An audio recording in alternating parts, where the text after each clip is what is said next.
Salut, c'est Émeric de Jumeaux Immobilier. Aujourd'hui, on va parler de l'immobilier à Gatineau et plus spécifiquement l'achat d'une première propriété. Au cours des dernières années, plusieurs de nos clients ont passé de locataires à propriétaires à cause de nombreux avantages comme l'appréciation de la valeur des propriétés, la stabilité et des avantages financiers. On va surtout parler du processus d'achat, les erreurs à éviter, les astuces pour ne pas surpayer une maison, ainsi que les programmes disponibles que vous pouvez prendre avantage en tant que premier acheteur. Le but ici, c'est vraiment de couvrir le sujet de manière le plus objective possible. Je ne vais pas simplement vous dire que acheter une propriété, c'est facile ou bien que vous pouvez le faire en seulement quelques jours. Donc, ce que je vais faire, c'est passer en revue les avantages et les inconvénients, puisque si vous décidez d'acheter, bien évidemment, il y aura des frais et des obligations à considérer. C'est pas parce que tout le monde vous dit que vous devriez acheter une propriété que vous devez réellement le faire, bien même que vous êtes prêt. Donc, allons directement dans le sujet, puis d'ici la fin de la vidéo, vous allez être en mesure de savoir si vous êtes prêt à acheter une propriété, comment y arriver, et vous allez aussi découvrir les meilleures opportunités qui sont présentement à vendre à Gatineau et que vous pourriez acheter en tant que premier acheteur. La première chose que je veux aborder ici, c'est que de plus en plus à chaque année, on voit des gens se tourner vers Gatineau pour une raison claire, c'est l'accessibilité des prix. Dans des villes comme Montréal ou Ottawa, le prix médian des propriétés a grimpé à des prix complètement fous, qui peut être hors de portée pour un premier acheteur. Cependant, Gatineau reste une option très abordable pour un premier achat comparé à Ottawa. Pour vous donner une petite idée, le prix médian d'une maison unifamiliale est environ 30% moins cher que celui d'Ottawa et nettement inférieur à celui de Montréal. Donc, ce que ça veut dire pour vous, c'est que en tant que premier acheteur, c'est une occasion unique de devenir propriétaire à Gatineau et d'investir dans l'immobilier. Juste un petit mot par rapport à nous, si vous connaissez pas Jumeaux Immobilier, on est une équipe de courtiers immobiliers qui spécialise dans l'achat d'une propriété et ce depuis plus de 6 ans. On a eu la chance d'aider des centaines de premiers acheteurs et c'est ça qui nous a aidé à se classer numéro 1 dans toute l'agence au Québec. En étant spécialisé avec les acheteurs, on aide les gens à prendre des bonnes décisions pour leur première propriété et de façon générale aussi dans l'immobilier. Donc maintenant, ce que je vais faire ici, c'est que je vais vous parler de 3 erreurs coûteuses que font les premiers acheteurs et que vous devez éviter à tout prix. La première erreur coûteuse que font beaucoup de premiers acheteurs, c'est de contacter le courtier qui vend la propriété. Pour mettre ça un petit peu plus clair, je vais vous faire 2 scénarios. Le premier scénario, c'est lorsque vous promenez en voiture dans un secteur peut-être qui vous intéresse, vous voyez une maison et il y a une pancarte devant la propriété. Donc, vous voulez avoir un peu plus d'informations ou peut-être même planifier une visite, vous décidez d'appeler le courtier qui est sur la pancarte, le courtier qui vend la maison. Je vous donne un autre petit scénario que vous pourriez faire. Vous êtes en ligne, vous êtes sur des sites immobiliers comme Centris ou Realtor.ca et vous voyez une propriété qui vous intéresse. Donc, pour obtenir plus d'informations ou bien planifier une visite, vous décidez de contacter le courtier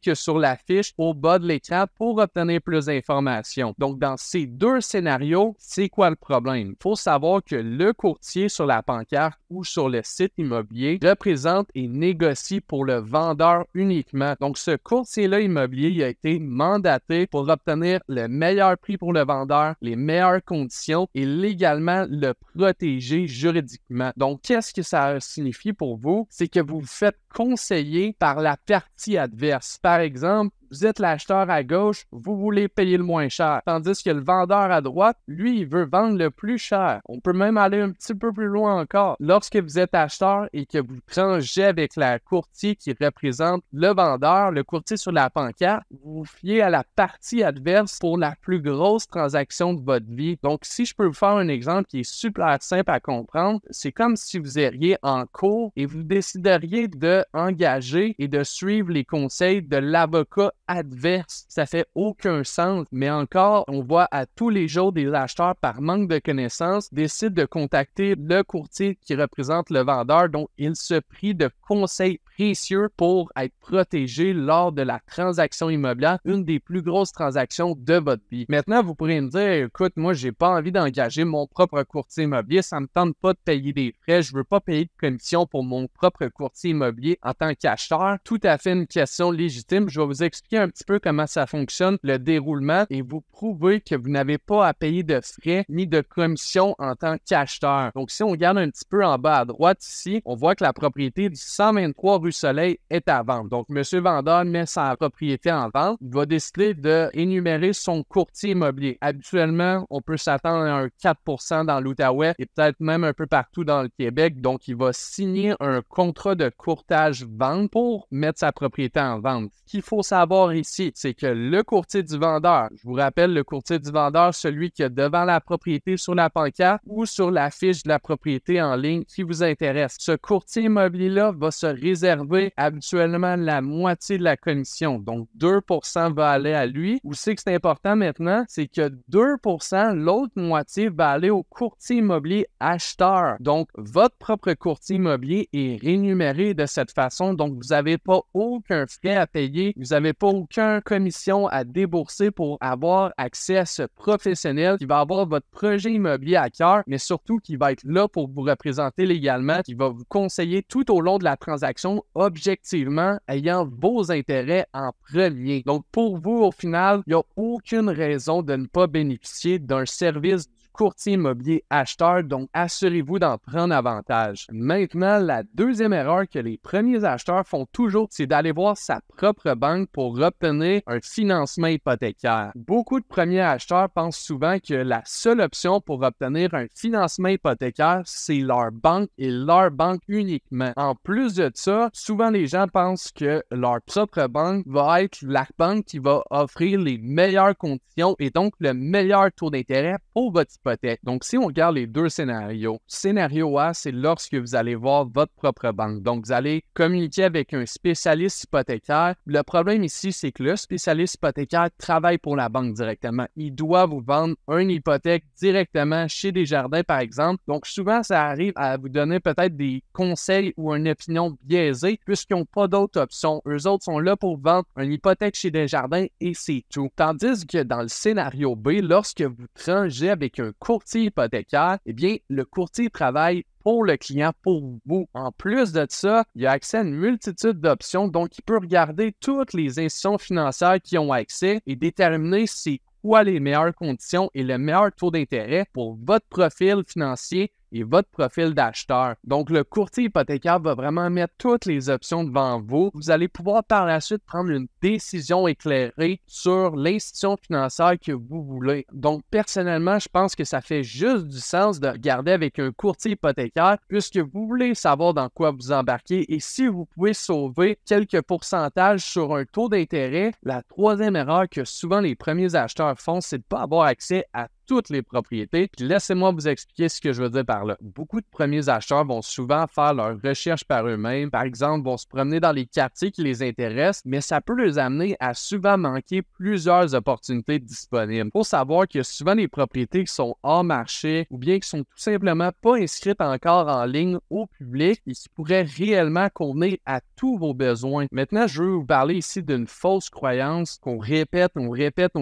à chaque jour et que vous devez comprendre pour avoir accès à toutes les propriétés, c'est que souvent les gens nous disent que lorsqu'ils magasinent avec un courtier immobilier qui est sous la bannière RE/MAX par exemple, ce courtier RE/MAX-là peut seulement vous offrir des propriétés qui sont à vendre RE/MAX. C'est faux. La réalité, c'est que lorsque vous travaillez avec un courtier immobilier, il peut vous présenter des opportunités qui sont à vendre, que ce soit en vente par EXP, RE/MAX, Royal Lepage, Via Capital, Century 21, n'importe quelle propriété qui sont à vendre sur le réseau Centris, votre courtier immobilier acheteur y a accès. Donc, vous avez accès à toutes les propriétés et vous ne manquez aucune opportunité. Bon, ben maintenant, on s'en va dans ma partie préférée, 4 astuces pour ne pas surpayer une propriété. Donc, le premier conseil que j'ai à vous donner, c'est de jamais se fier aveuglément au prix demandé, puisque qu'est-ce qui arrive, c'est que souvent, les vendeurs vont peut-être inscrire un prix de vente pour essayer de tester le marché. Ils veulent voir si quelqu'un va peut-être mordre à la porte ou quelqu'un qui est désespéré doit acheter une propriété rapidement. Puis des fois, ça l'arrive et ils réussissent à vendre rapidement à un prix qui est beaucoup trop cher. Mais vous voulez pas que ça arrive, vous voulez pas tomber dans ce ce piège-là. Parfois, il y a des propriétaires de maisons, même leur courtier immobilier, qui vont décider de fixer un prix qui est beaucoup plus élevé que ça serait supposé. Tout d'un coup, qu'il y aurait des acheteurs inexpérimentés ou pas représentés qui se laisseraient prendre au jeu. Il faut savoir que c'est pas parce qu'une propriété est à vendre à un certain prix qu'elle vaut réellement ça et que c'est la juste valeur marchande dans le marché actuel. Souvent, on entend de nos clients acheteurs que le prix demandé de la propriété semble un bon prix, semble juste, puisqu'un professionnel, un courtier immobilier l'a conseillé et l'a déterminé en l'affichant sur un site immobilier. Mais c'est une grande erreur. Je vous donne un petit exemple. Ça nous est récemment arrivé de représenter un acheteur qui on a fait une offre d'achat 100 000 $ de moins que le prix demandé après avoir examiné les comparables des propriétés du secteur récemment vendues. Ben, devinez quoi? La transaction s'est conclue à 80 000 $ de moins que le prix demandé. Donc, pour éviter de surpayer une maison, c'est essentiel de regarder qu'est-ce qui est présentement à vendre pour voir c'est quoi la compétition dans le secteur, mais surtout qu'est-ce qui s'est récemment vendu pour déterminer l'appétit des acheteurs. Donc, ça démontre combien que les acheteurs sont prêts à payer pour ce genre de propriété. Et pour ce faire, je vous le recommande encore une fois, travailler avec un courtier immobilier expérimenté qui sera en mesure de vous dire combien vous devriez offrir pour la propriété et vous assurer de ne pas payer $1 de trop pour votre maison. Je vous montre un petit exemple ici. La propriété convoitée qui vous intéresse est à vendre à 575 000 $. Il y a un courtier immobilier professionnel, lui a dit, écoute, on va mettre ça à vendre à 575 000 $, voir si jamais il y a un acheteur qui mord à l'hameçon puis qui décide de l'acheter à ce prix-là. Qu'est-ce qu'on se rend compte souvent, parfois, c'est que lorsqu'on fait notre analyse comparative du marché, on voit que les comparables du secteur, donc les voisins dans les mêmes rues ou dans le même secteur, se vendent tous à 500, 530 000, 525 000, ils ont les mêmes caractéristiques. Donc, il n'y a aucune raison justifiable pourquoi un vendeur serait en mesure de vendre jusqu'à 575 000. Mais lorsque vous n'êtes pas accompagné d'un courtier immobilier, c'est difficile, voire même impossible de déterminer ces informations-là. Donc, c'est important de bénéficier d'une analyse comparative du marché lorsque vous travaillez avec votre courtier immobilier acheteur. Donc, maintenant, l'astuce numéro 2 pour éviter de surpayer une maison, c'est de faire une offre le plus rapidement pour éviter les situations d'offres multiples. L'idéal pour un premier acheteur, c'est d'éviter la situation d'offres multiples à tout prix.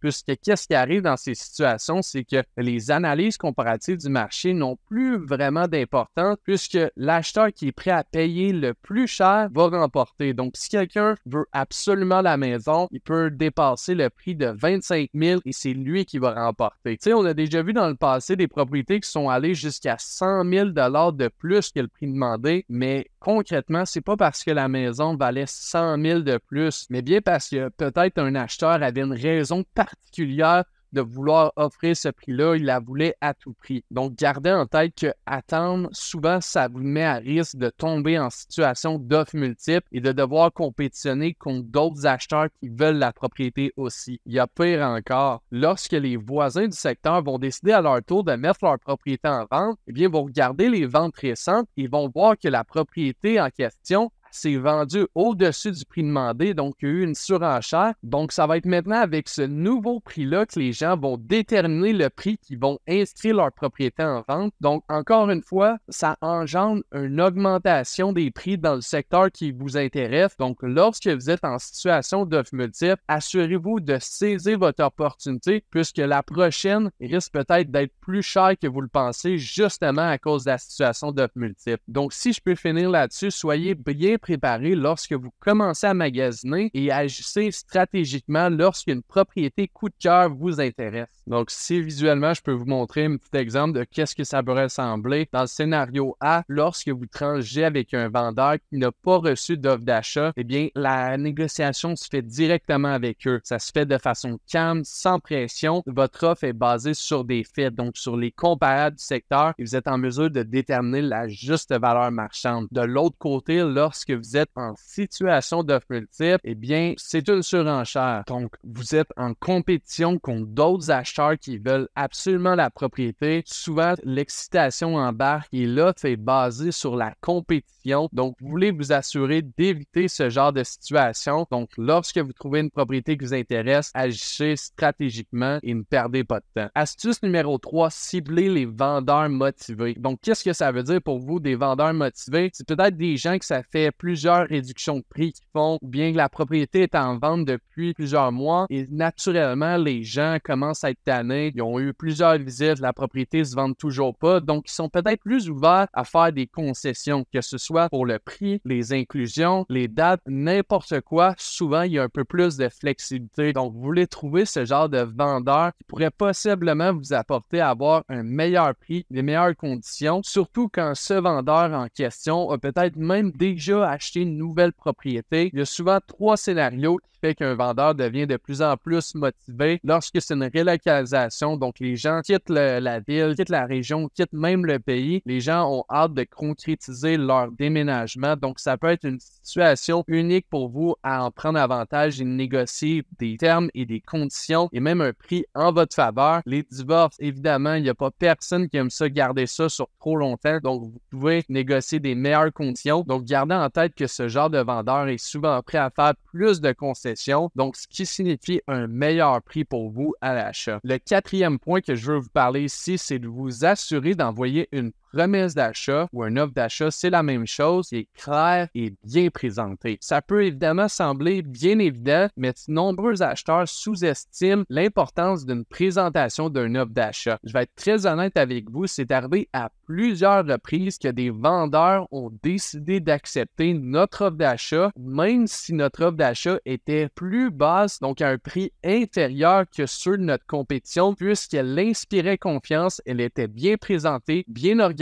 ça dégageait du professionnalisme. Ce que ça permettait, c'est que ça permettait aux vendeurs de les mettre en confiance que la transaction allait se conclure le plus fluidement possible. Donc, pour ce faire, c'est essentiel de joindre tous les documents nécessaires. On parle ici de votre offre d'achat, la fiche détaillée, la déclaration du vendeur, une lettre de préapprobation bancaire et même si vous voulez aller une étape plus loin, vous pouvez écrire une lettre de présentation. Donc, ça vous permet de tisser un lien émotionnel avec le vendeur, vous présenter, mentionner ce que vous avez aimé le plus de la propriété et pourquoi vous êtes un bon acheteur et vous devriez être choisi plus qu'un autre. Donc, ça vous permet vraiment de personnaliser votre offre et même si ça peut sembler simple, je peux vous garantir que ça fait ses preuves et que vous devez en prendre avantage parce que ça va influencer la décision du vendeur au final. Si on survole rapidement les points clés d'une promesse d'achat bien présentée, à votre gauche, vous voyez une lettre de préapprobation bancaire en bonne et due forme. Par la suite, une lettre de présentation comme je vous parlais. Vous avez la chance de vous introduire au vendeur, leur glisser un mot de pourquoi vous êtes sérieux, pourquoi vous aimeriez acheter leur propriété et pourquoi vous devriez être choisi plus qu'un autre acheteur. Troisièmement, un montant stratégique. Lorsque vous êtes en situation multiple, ça se peut très bien que 2 acheteurs, incluant vous, décident d'offrir le même prix. Donc, évitez les chiffrons et rajouter un petit montant additionnel. Ça peut être 500 $, ça peut être 600 $. Évitez les chiffrons à tout prix. Donc maintenant, on va parler des programmes et subventions que vous pouvez prendre avantage en tant que premier acheteur, mais surtout de comment les maximiser. La première chose que je veux vous mentionner, c'est que souvent que c'est mal compris des acheteurs, c'est que vous n'avez pas à attendre avant d'avoir 20% de mise de fonds pour faire l'achat d'une première propriété. Souvent, c'est ce qu'on entend dans le marché. Les gens nous disent, ben là, ils aimeraient que 20% de mise de fonds, ça va prendre plusieurs années à amasser. On ne peut pas se permettre d'acheter une maison tout de suite. On doit repousser notre projet d'achat pour plusieurs années à cause de la mise de fonds. Mais en fait, la réalité, c'est que vous pouvez déposer aussi peu que 5% du prix d'achat pour la mise de fonds. Par contre, qu'est-ce qui est super important de savoir, c'est que vous allez devoir prendre une assurance hypothécaire. Donc, c'est une loi qui est partout au Canada. C'est obligatoire lorsque vous déposez moins de 20% de mise de fonds pour l'achat d'une propriété, vous devez obligatoirement prendre une assurance hypothécaire. Ça va être une assurance hypothécaire qui va être jointe à même votre hypothèque, donc ça va être combiné à chaque mois avec votre hypothèque. Maintenant, vous pourrez me dire, mais Émeric, écoute, je vais attendre d'avoir 20% de mise de fonds, je ne veux pas payer ça, moi, une assurance hypothécaire, je ne veux pas avoir de frais additionnels. Par contre, la question importante ici, c'est combien de temps que ça va prendre justement pour que vous amassez ce 20% de mise de fonds. Si on regarde ici, les prix des maisons augmentent considérablement chaque année. Donc, ce que ça veut dire concrètement pour vous, c'est que vous allez payer beaucoup plus cher la même maison dans 5 ans, par exemple, si vous attendez d'avoir amassé votre 20% de mise de fonds et de simplement sauver les frais d'assurance hypothécaire. Donc, personnellement, ce que je vous conseillerais, si vous avez déjà le 5% de mise de fonds qui est le minimum, eh bien, je vous dirais d'en prendre avantage puisque en achetant aujourd'hui ou rapidement, vous pouvez prendre avantage de l'appréciation de la valeur de l'immeuble au cours des années. Donc, dans 5 ans, bien évidemment, votre propriété risque de valoir beaucoup plus que qu'est-ce que vous auriez sauvé en frais d'assurance hypothécaire. Donc, je crois vraiment que c'est une option qui est la plus avantageuse et que vous devriez en prendre avantage. Donc, je crois vraiment que vous êtes plus avantagé dans ce scénario. Maintenant, l'aide numéro 1, c'est la remise en argent pour les premiers acheteurs. C'est pas toutes les banques qui offrent ça, mais il y a certaines banques comme Desjardins qui offrent des remises en argent qui peuvent aller jusqu'à 3 000 $ lorsque vous prenez une hypothèque avec eux. Donc, ça peut être une aide précieuse pour couvrir des frais de clôture comme l'inspection, le notaire, la taxe de bienvenue ou d'autres dépenses reliées à votre déménagement dans votre première propriété. Donc, je vous conseille fortement de regarder avec votre courtier hypothécaire puis lui demander concrètement quelles institutions financières ont des remises en argent ou des programmes similaires qui pourraient vous aider à couvrir certaines dépenses que vous allez avoir en tant que premier acheteur au tout début de votre acquisition. Maintenant, en numéro 2, le crédit d'impôt pour l'achat d'une première propriété. En fait,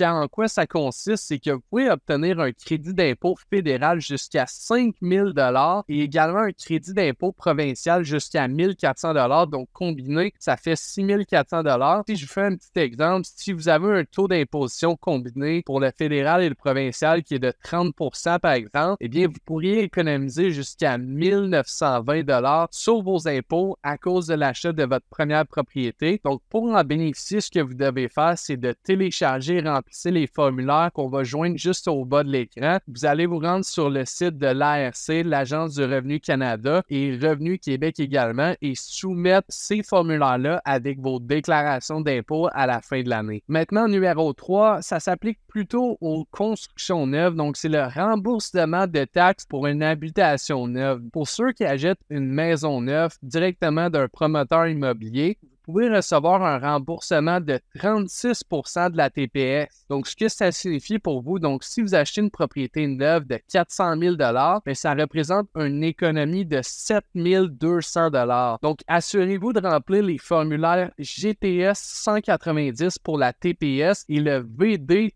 370.67 pour la TVQ dans les 2 années suivant l'achat. Bien sûr, vous pouvez vous renseigner auprès de votre courtier hypothécaire ou bien de votre comptable pour obtenir un peu plus d'informations sur ce qui s'applique selon votre situation. Aussi, qu'est-ce que j'ai pensé d'ajouter, c'est que si vous pensez faire des rénovations éco-énergétiques, vous pouvez bénéficier d'un prêt sans intérêt allant jusqu'à 40 000 $. Donc, sur 10 ans, ça représente une économie d'environ 8 000 $ en intérêt. En plus, évidemment, à cause des rénovations éco-énergétiques, vous pouvez sauver sur vos factures d'énergie, puis ça peut peut-être représenter de 1 000 à 2 000 $ par année selon ce que vous faites comme rénovation. Puis parlant aussi des rénovations éco-énergétiques, ce que vous pouvez faire, c'est que vous pouvez avoir un crédit d'impôt de 20% sur les dépenses admissibles. Donc, par exemple, vous avez un 15 000 $ de rénovation, ça pourrait signifier un 3 000 $ d'impôt que vous pourriez sauver. La dernière chose aussi que j'aimerais que vous regardiez, qui pourrait potentiellement vous faire sauver un peu d'argent, c'est au niveau des assurances habitation. Donc, si vous combinez votre assurance habitation avec votre voiture chez le même assureur, bien souvent, ça peut représenter des économies jusqu'à 200-250 $ par an. Rapidement, ça peut sembler un petit peu petit, pas significatif, mais honnêtement, toute économie compte lorsqu'on devient propriétaire. Donc, je vous conseille vraiment de maximiser ces programmes et d'en prendre avantage pour alléger le